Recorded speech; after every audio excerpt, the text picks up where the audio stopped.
विपक्ष ही नहीं है पहली बात तो देश में। विपक्ष है कहाँ भाई, है कहाँ विपक्ष? राहुल गांधी है विपक्ष में, अखिलेश यादव है, ममता बनर्जी है, लालू यादव है विपक्ष में, उनके सुपुत्र हैं। भाई ये पहले अपना घर तो बचा लें, अपने घर अपने भाइयों को तो बचा लें। टूट टूट के मोदी जी के साथ आ रहे हैं। जो अपना घर नहीं बचा सकते वो देश के लिए न्याय यात्रा की बात कर रहे हैं कि न्याय यात्रा निकालेंगे। मैं तो ये कह रहा हूँ सबसे बड़ा न्याय वो अपने साथ करें। 52 साल के हो गए, वो क्या नाम है उनका, राहुल गांधी सॉरी नाम भूल जाते हैं, राहुल गांधी जी से कहना चाहता हूँ भाई घर भर बसा ले। राहुल गांधी, हाँ आउल ही है वो, तुम्हारी नजरों में होंगे राहुल का समझते हो ना, राहुल का क्या। राहुल गांधी जी से कहते हैं कि भाई तुम अपना घर बसा लो, 52 साल के हो गए, बच्चे होंगे नहीं, तुम्हारी पीढ़ी समाप्त हो जाएंगी, तो देश में एंटरटेनमेंट के लिए तुम्हारे बाद भी तुम्हारे कुछ लोग चाहिए। राहुल गांधी के परिवार के कुछ लोग चाहिए। मुद्दों की बात कर रहे हैं, जातिगत जनगणना की बात करते हैं। देश को जाति में बांटने की आवश्यकता क्या? देश सनातन के रंग में डूबा हुआ है। हम जाति जी को फर्जी ओबीसी बता रहे हैं कि मोदी तो तेली ओबीसी है ही नहीं। भाई कहने के लिए तो कोई भी किसी को कुछ भी बता दे। देखो भाई मैं कह रहा हूँ आप भेड़ पाल लो, बकरियां पाल लो, पर ये बहम मत पालना कि मोदी जी जाने वाले हैं, आएंगे सिर्फ मोदी, कोई भी कुछ भी कर ले। देश की जनता देख रहे हो आप, एक व्यक्ति राहुल व्यक्ति के सम्मान में खड़ा नहीं हो रहा। क्यों नहीं हो रहा? क्योंकि उसकी जगह राजनीति में नहीं है, उसकी जगह आज की डेट में कपिल शर्मा के शो में है।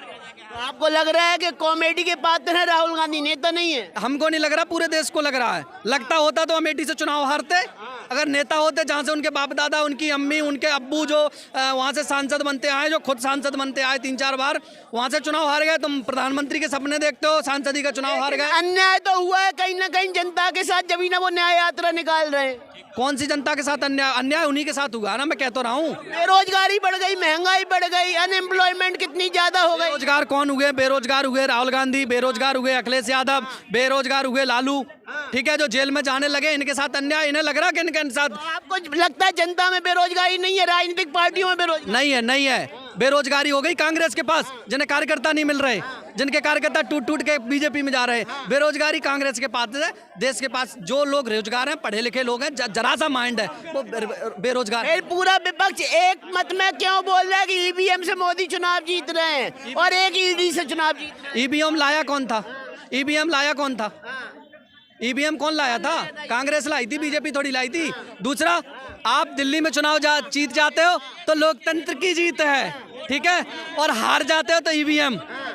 क्या कहेंगे, ईडी या ईवीएम की वजह से मोदी चुनाव जीत रहे हैं क्या? ईडी ईवीएम 70 साल तो कांग्रेस ने इसी से 70 वो किया था शासन। क्या ईडी ईवीएम वाली बात नहीं है, इनके अंदर कमियां थी, नालायक थे, पैसे इकट्ठा करके रखे थे। जो बाहर आ रहा है ये पूरी सरकार देख रही है। ईडी ईवीएम वाली बात भी नहीं है इसमें। ईडी ईवीएम वाली होती है तो सत्ता परिवर्तन, कल मोदी पे भी यह बात आ सकती है। मोदी कितना साम्राज्य बना लिए, क्या कर लिए हैं, ये दुनिया जानती है। तो इसलिए प्रधानमंत्री हम मोदी चाहिए और कोई नहीं चाहिए हमें। ऐसी रट क्यों लगा रखे? इतने योग उम्मीदवार आपके सामने राहुल गांधी के तौर पर हैं, क्या राहुल गांधी पीएम के उम्मीदवार नहीं बन सकते? मोदी जी चाणक्य हैं और राहुल गांधी शेख चिल्ली हैं। आज तुम्हें बता दे रहा हूँ, कांग्रेस जो मुगल थे भारत को लूट के ले गए, अंग्रेजों ने भारत को लूटा, ठीक है, और मोदी जी कांग्रेस ने 70 साल तक भारत को लूटा।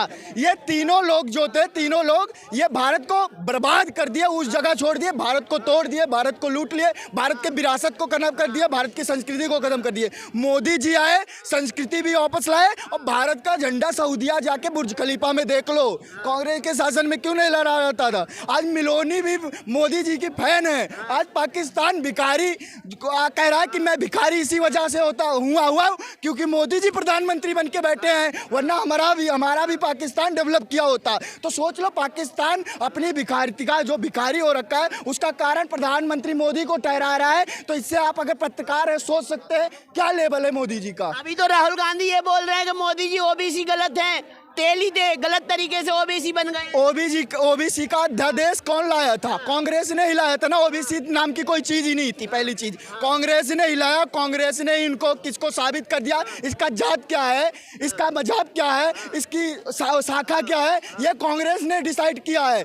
हमारा हिंदुस्तान का एक ही पहचान था, हिंदुस्तान, ठीक है, उससे और कोई मतलब नहीं थी। बाकी क्या बाकी देश चों बाहर तो भाई मेरी बात सुनिए, मोदी जी ने सनातन संस्कृति, राम मंदिर और काशी, जो जिसकी वजह से भारत का पहचान है। आपको ये एक चीज़ और सबसे बड़ी चीज़ बता दूं, सब कहते हैं मोदी जी मंदिर मंदिर मंदिर मंदिर मंदिर मंदिर। जब हमारा विश्वविद्यालय था नालंदा, आज भी उसके बारे में जो साइंटिस्ट या जो भी सर्च करते हैं वो जानते हैं भारत की काबिलियत क्या थी। भारत विश्व गुरु पहले था और फिर से होना चाहिए। भारत अखंड था और अखंड होना चाहिए। राम भगवान की इतनी प्राथमिकता है, राम जी की इतनी प्राथमिकता है, तो ममता बनर्जी क्यों अल्लाह के नाम पे वोट मांगती है और अल्लाह की क्यों वो कसम खाने की बात करी कि आपको अल्लाह की कसम है वोट मत देना मोदी को, नहीं तो देश बर्बाद हो जाएगा।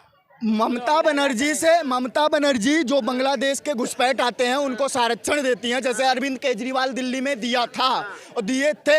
अंकित शर्मा जो ये दंगे में मारे गए थे, उनको कीचड़ में सोचो क्या कर दिया था, सिर कलम करना, ये करना। इन सबको स्ट्रांग बनाने का काम केजरीवाल, ममता बनर्जी और स्टालिन जैसे लोग करते हैं। सवाल आपसे, विपक्ष बोल रहा है राम मंदिर को इसलिए आगे लाया जा रहा है, राम जी को इसलिए आगे लाया जा रहा है क्योंकि मोदी जी रोजगार बेरोजगारी पे बात नहीं करना चाहते, महंगाई पे बात नहीं करना चाहते। अब क्या बताएं सर, उनके महंगाई बेरोजगारी बढ़ी है मोदी जी के बहुत बड़ी है, बहुत बड़ी है।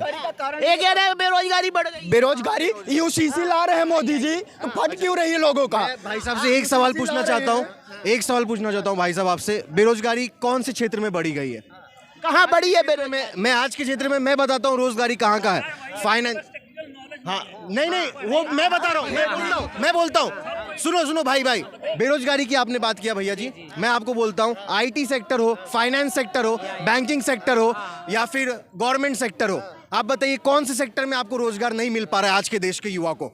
पहले लोग लकड़हारे का काम करते थे तो वो बेरोजगार होते थे। पहले लोग बाल काटने का काम करते थे, वो बेरोजगार होते थे। लोग किसानी करते हैं, क्या वो बेरोजगार होते हैं? भाई साहब, आए जहां से आए वो रोजगार कहलाता है, चाहे वो 500 आए, 1500 आए, 2000 आए, बेरोजगार कोई नहीं है। बेरोजगारी का मतलब क्या है? भैया बताएंगे, हम तो कम जानते हैं। बेरोजगारी अभी देखिए, मैं आपको बताता हूँ 2014 के बाद से जो दुनिया जो है वो भारत में निवेश कर रही है, जिसके वजह से बेरोजगारी बढ़ रही है भारत में। क्यों बढ़ रही है? इंटरनेशनल कंपनी किसकी गारंटी पे चल रही है? मोदी की गारंटी पे चल रही है भैया। तो ये बेरोजगारी तो है, बेरोजगारी का कारण बढ़ती जनसंख्या है। आज पर्यावरण को देख लो, नुकसान पहुंचा जा रहा है। भट्टे से ईंट निकलता है, वैसे बच्चे निकाल रहे हैं कुछ असामाजिक तत्व के लोग, जो भारत को ये नहीं देखना चाहते भारत डेवलप करे, बल्कि मेरे मजहब के लोग, मेरे आदमी वो ग्रोथ करे, भारत के प्रधानमंत्री बनाने का। क्या बोल रहे हैं आप? मैं ये बोल रहा, बेरोजगारी उन लोगों के लिए है जिन्होंने कांग्रेस टाइम में तमंचे बढ़ाने सीखे, बम बढ़ाने सीखे। गवर्नमेंट तो भर्ती कराई नहीं उन्हें, दूसरा काम उन निकम्मों ने सीखा नहीं, वो चला नहीं, तो बेरोजगार तो है ही, वही बेरोजगार है। मैं मेरठ का रहने वाला, रविंद्र आर्य नाम है मेरा। हमारे मेरठ में जब भी छापा पड़ा इसमें पुलिस वालों का, भाई साहब 5-5 और 8-8, 10-10 हजार तमंचे इनके घरों में से निकले, तो मानना है इसलिए बेरोजगार है। आपका मानना क्रिमिनल लोग बेरोजगार हुए हैं, सही नहीं? यहाँ तो चप्पे पर बच्चे पे मोहर लगी भाई है कारीगरी की। कहाँ खोरे आज 24 में किसकी? भाई साहब देखा नहीं आपने आज? क्या नहीं देखा? अब्दुल मलिक दिल्ली से ही तो उठाया गया और आग कहाँ लगाई? हल्द्वानी में। दंगे कहाँ कराए? हल्द्वानी में। तो भैया बात यह है, जो के पुलिस स्टेशन को आग लगाने की क्षमता रखता है और दिल्ली में आग। ईडी ईवीएम पे क्या बोलोगे? ईडी ईवीएम की वजह से मोदी चुनाव जीत रहे हैं क्या? किसके वजह से? ईडी ईवीएम नहीं, चुनाव मोदी के तरफ एक बात मैं बोलूंगा, मोदी जी की तरफ क्यों है चुनाव ही पलट रहा? क्योंकि लोगों को दिख रहा है विकास हो रहा है, लोग खुशी से 2-3 टाइम का रोटी खा पा रहे हैं। क्यों हो पा रहा है ये? सबसे पहली बात, अगर किसी को समझ में आता है बेसिक इकोनॉमी, देश भारत के ऊपर पूरी दुनिया भरोसा कर रही है, बाहर से लोग आ रहे हैं पैसे लेके, तो वो बेरोजगारी हटा रही है। मोदी की सरकार बेरोजगारी हटा रही है। अब उसमें 2-4 करप्ट ऑफिसर्स है, करप्ट मिनिस्टर्स है। हाँ बताइए। क्या मैं ये कह रहा हूँ, ये ईवीएम अभी देखिए पाकिस्तान में चुनाव हुआ है, ये बैलेट पेपर से चुनाव हुआ है। 5 दिन हो गया, 22 करोड़ 24 करोड़ जनता के अभी तक गिनती संभव नहीं हुआ है। ये विपक्षी जो है अभी इलेक्शन होने के बाद में अभी क्या रोना रोते हैं, अरे ईवीएम मोदी ने हैक कर लिया, ये कर लिया फलाना। अगर ईवीएम से 140 करोड़ जनता में अगर ईवीएम से चुनाव नहीं होगा तो पहले सुनते थे कि यहाँ बैलेट पेपर लूट लिए, यहाँ छाप दिए, ये कर दिया। ऐसे करते करते कांग्रेस ने 65 साल कंटिन्यू राज किया। क्या है आप? मैं तो भाई साहब समाज सेवा हूँ। ऑटो चलाते हैं? जी ऑटो चलाता हूँ। दिख रही है मुझे। हाँ ड्रेस। ऑटो चलाने वाले को भी इतना ज्ञान है, विपक्ष को आप वाला ज्ञान क्यों नहीं आ जाए? अरे सर विपक्ष को, अरे सर मैं से कमाते भैया, ये भैया ईमानदारी से कमाते, हम ईमानदारी से कमाते। विपक्ष में हमारे पैसे खाने के लिए बैठे कांग्रेस वाले। मैं बोल रहा हूँ हमारे पैसे 60 साल तक उन्होंने लूटा, 70 साल तक, अब उनको लूटने नहीं मिल रहा है तो उनकी जल रही है। ये देखिए ये जो घमंडिया गठबंधन, ये जो केजरीवाल जी है, केजरीवाल जी कहते हैं पढ़े लिखे, एक मिनट, केजरीवाल जी कहते हैं पढ़ा लिखा है। अरे जिसके जो पढ़ा लिखा आदमी होता है ना, पढ़ा लिखा आदमी होता है, एक श्लोक है संस्कृत में कि विद्या ददाति विनियम, विनियम ददाति विद्या। अरे मोदी को बोलता है अनपढ़ आदमी बोलता है। जो तू 10 मिनट तू बिना पेपर पढ़े बोल के दिखा दे, केजरीवाल को बोल रहा हूँ। तू ऑटो वाले के साथ बोलता है कि दिल का रिश्ता। अरे भाई तू दिल का रिश्ता कहाँ निभाया अभी तक? ठीक है, हम लोग कर दिया ऐसा आपके साथ? अरे सर जो तकलीफ है? जो गाड़ी 3.5 लाख में आती है आज फाइनेंस के थ्रू 10.5 लाख रुपए में मिल रहा है। ये अगर 200 यूनिट फ्री करके आज जो छोटे मोटे दुकानदार अगर वो बिजली जला रहे हैं तो उसे 15 रुपए यूनिट ले रहा है। अरे कान इधर से पकड़ चाहे इधर से, ये फ्री कहाँ दे रहा है साहब? ये फ्री नहीं दे के जनता को घिरी कटा रहा है। ये कटा दिया दिल्ली वाले, फ्री को कटा। वोट देंगे नहीं दिल्ली वाले? भाई साहब इसमें जितने भी है ना सर, जितने भी ऑटो वाले हैं, जितने भी ग्रामीण से वाले, इसके खिलाफ अभियान छेड़ रखा है भाई साहब। इस बार पानी की बुलबुला की तरह ये साफ हो जाएगा। पानी की बुलबुला देखे हैं कैसा होता है? अरे बारिश होता है और होता है उसके बाद खत्म हो जाता है। तो इस बार ये पानी की बुलबुला की तरह साफ हो जाएगा भाई साहब। लेकिन केजरीवाल बार ये क्यों कहते हैं ईवीएम में मोदी जी गड़बड़ कर? भाई साहब अभी देखिए, अरे भाई साहब देखो जहाँ इनकी, अभी देखिए एक मिनट ये भाई साहब 1 मिनट बता रहा हूँ। अभी देखिए पंजाब में इलेक्शन हुआ, 92 सीट आया ना, वहाँ ईवीएम सही हो गया। इलेक्शन के बाद में ईवीएम का रोना रोते हैं। अभी ईडी का, सीबीआई का रोना रो रहे हैं, इलेक्शन के बाद में ईवीएम का रोना रोने लगेंगे। अरे भाई साहब जो मोदी जो है ना, सच्चा देशभक्त और सच्चा राष्ट्रवादी है। ऐसा क्या कर दिया मोदी जी ने जो इधर जगह बन गई? भाई साहब ये सुनिए, बता रहा हूँ आपको, ये जो 140 करोड़ जनता को जो उन्होंने 500 साल बाद किसी में हिम्मत नहीं था कि जो राम मंदिर का जाके उद्घाटन करे और जाके शिलान्यास करे, उद्घाटन किया और राम मंदिर मुद्दा इन्होंने हिंदू मुसलमान का जो झगड़ा था उन्होंने खत्म कर दिया। ठीक है, उसके बाद में इस बार मोदी जी, ये जनता सब देख रही है, इस बार 400 का सब देख रही है। ऑटो वाले भाई साहब कल तक दिल्ली में केजरीवाल को वोट देते, अब कह रहे हैं 400 पार। देखो तो सही बात होती है, ईवीएम हैंग कर दिया। अरे मोदी जी ने तो ये सारा सनातन की जनता को हैंग कर दिया। इन मूर्खों के समझ में नहीं आई तो भैया या तो जनता हैंग होगी, मशीन हैंग नहीं है। ये बेवकूफ है, माँ बेवकूफ है, इनके समझ में नहीं आ रही। क्या बोले, जनता को हैंग कर दिया? मोदी जी के राष्ट्रवादी होने का सबसे पहला सबूत ये है कि वो ये कहते हैं कि हम 140 करोड़ भारतवासी, वो ये नहीं कहते 2 करोड़ मैं, 3 करोड़ तुम, 4 करोड़ वो, तुम मेरे साथ हो जाओ, हम 5 हो जाएंगे, तुम 7 हो जाओ। मोदी जी के राष्ट्रवादी होने का सबसे पहला सबूत यही है कि वो 140 करोड़ लोगों की बात करते हैं।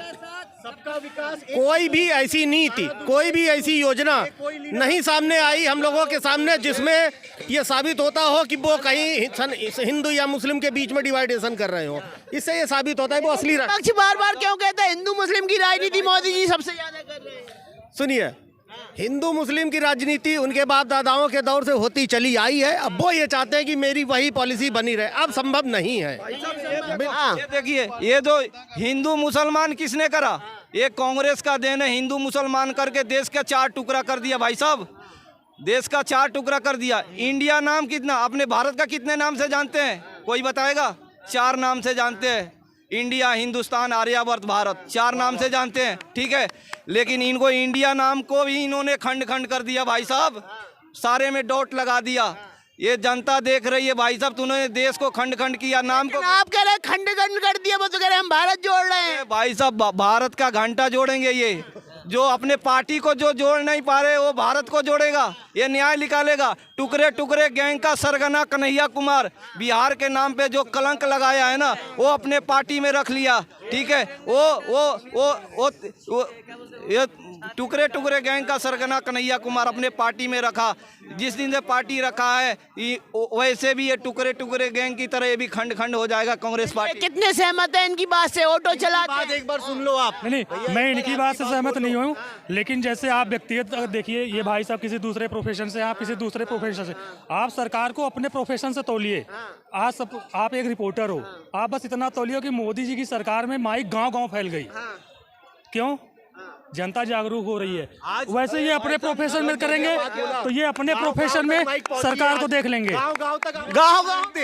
गांव गांव माइक पहुंची। आज मोबाइल के जरिए लोग अपना बात रख सकते हैं। आज कोई भी कुछ गलत हो रहा है किसी के साथ, आज कैमरा की गरज नहीं पड़ती है, जरूरत नहीं पड़ती है। आज आपके साथ कहीं गलत हो रहा है ना, कोई तीसरा आदमी आपका वीडियो निकाल के प्रूफ जमा कर सकता है। किसके वजह से पॉसिबल हुआ है? ये मोदी की गारंटी की वजह से पॉसिबल हुआ है। और ये राहुल गांधी की जो भारत जोड़ो यात्रा या वो यात्रा, वो रात को वो पब में सब खत्म हो जाता है।